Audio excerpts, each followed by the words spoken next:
Welcome, one and all, to another exciting edition here at Apostate University.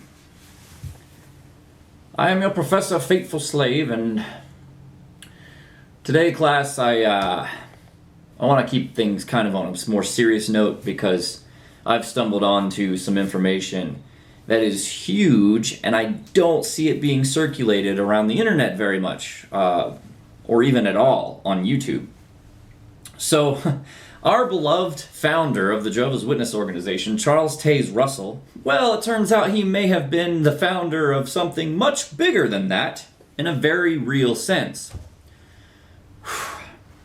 Alright, so it turns out that the state of Israel that we know of today has a lot of praise and credit to give to this man. Hard to believe, but it's true. So apparently Charles Taze Russell was in fact a Zionist, which is not a stretch considering he wrote Zion's Watchtower, right? Well, he may have inspired a lot of the movement to return the Jews to the state of Israel over in Palestine. Yes, that movement is known as Zionism. There was an idea back, predating World War II even. As you may recall, even in Bible times, the Jews had a tough time keeping their home of Israel. It was conquered by the Babylonians, the Persians, Assyrians, I don't know. A lot of people conquered Israel and they were kicked out several times. And later it was controlled by the Romans. Well, the Jews had not been in Israel for some time, even until after World War II, when finally the idea that the Jews should be returned to their state of Israel caught on, and the Balfour Declaration with the British decided to help them remove the Palestinians and set up their state of Israel in the land back in Jerusalem.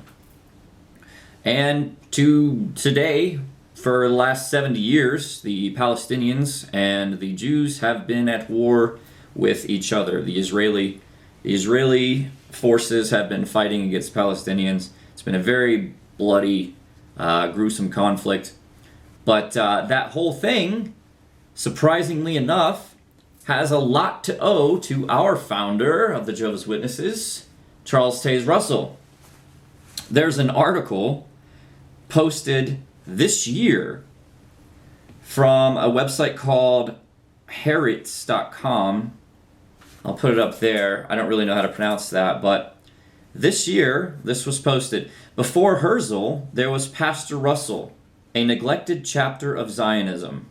Years before Theodor Herzl proposed creating a Jewish state, Charles Taze Russell was traveling the world holding Jewish mass meetings, beginning in 1879, at which he urged Jews to find a national home in Eretz Israel. Unbelievable stuff. Here's a quote here from Zion's Watchtower.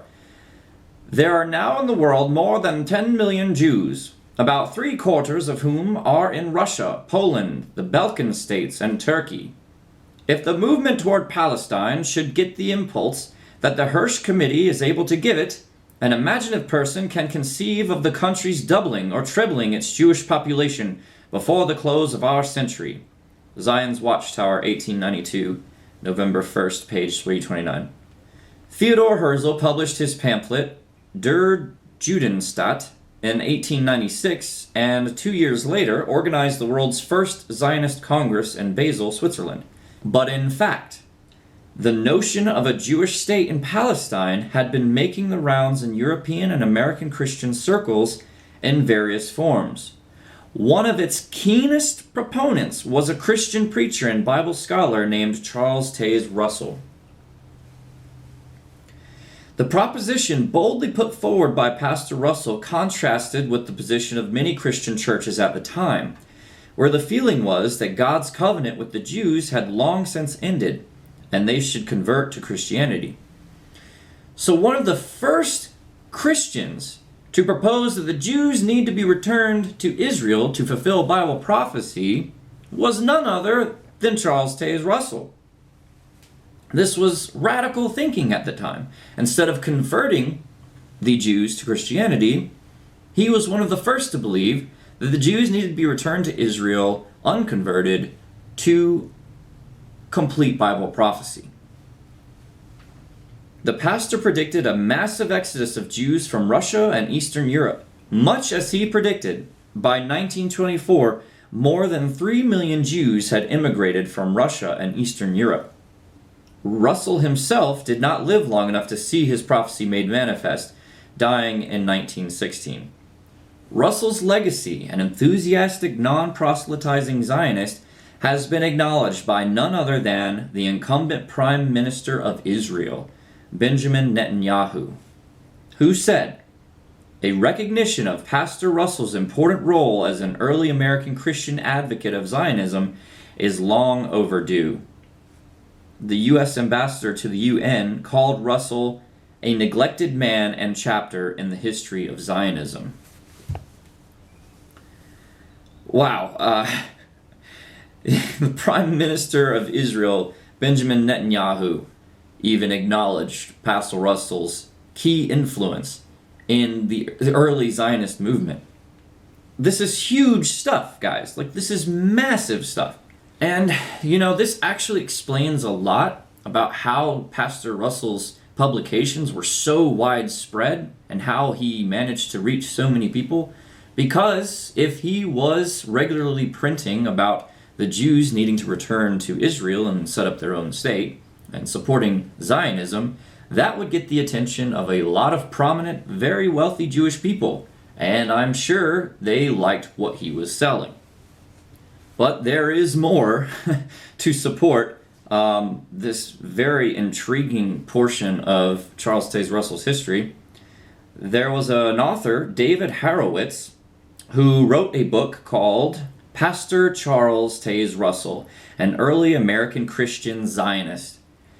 This is an actual book published by an incredibly well-noted author. David Horowitz, this author, who wrote this book about Charles Taze Russell's contribution to the Zionist movement, he was the founder of the United Israel World Union. He moved to the U.S. in 1943, where he became an accredited correspondent to the United Nations and founded the United Israel World Union. The purpose of his organization was to preach a universal Hebraic faith for all humankind based on the Decalogue and the other universal commandments of the Torah. Horowitz also authored a book called State in the Making, written in 1953, recounting his contributions to the creation of the State of Israel. So a man who helped create the State of Israel, was part of the United Nations, has written a book crediting Charles Taze Russell for his contributions to the Zionist movement.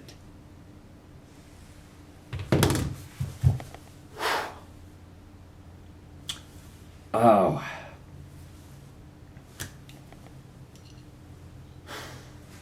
If you go to jwfacts.com, there are various quotes from Zion's Watchtower written by Russell, where he talks about this idea that the Jews need to be returned to Israel. Here's one from Watchtower 1909. It says, "The more closely we investigate the new covenant, the more we must be convinced of this fact, that it belongs to Israel alone." Wow. Also, another quote, Studies in the Scriptures, Series 3, Thy Kingdom Come. Russell wrote, "That the reestablishment of Israel in the land of Palestine is one of the events to be expected in this day of the Lord. We are fully assured by the above expression of the prophet. Notice particularly that the prophecy cannot be interpreted in any symbolic sense."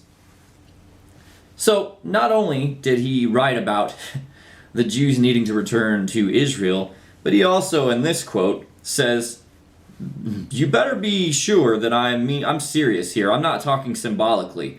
Physically and literally, this needs to happen."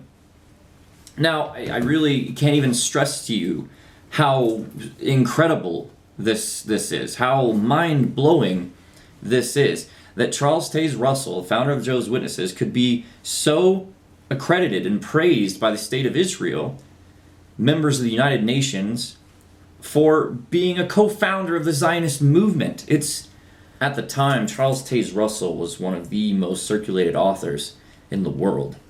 And if in his publications and in his propaganda he insisted that the Jews needed to return to the state of Israel, that was being read. That was being read by a lot of people.